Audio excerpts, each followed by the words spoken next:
I quickly pulled out my dagger and precisely inserted it into my shoe. I made sure every step was firm and steady.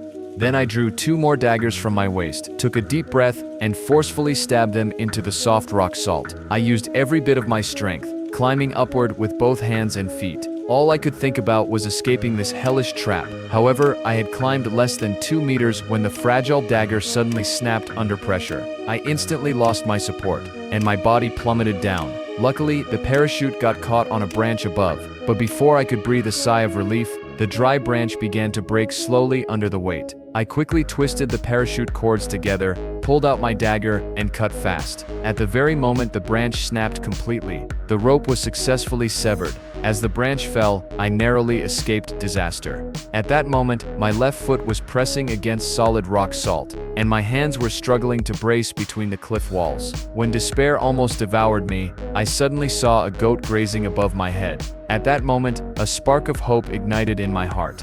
I mimicked the goat's posture, pressing my hands between the cliff walls, and carefully moving upward. After a long and grueling climb, I finally reached a protruding ledge. However, before I could catch my breath, the rock salt beneath my feet suddenly gave way.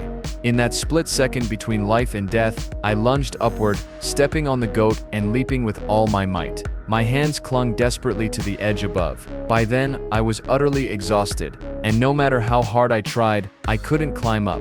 Just then, a goat appeared ghost-like at the top of the cliff.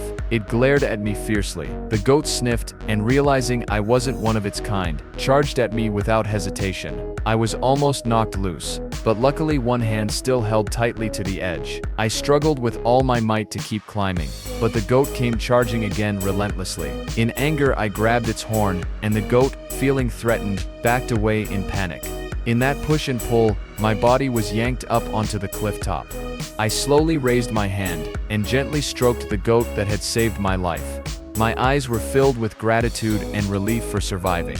At that moment, I suddenly understood sometimes survival isn't a miracle, but a stubborn choice.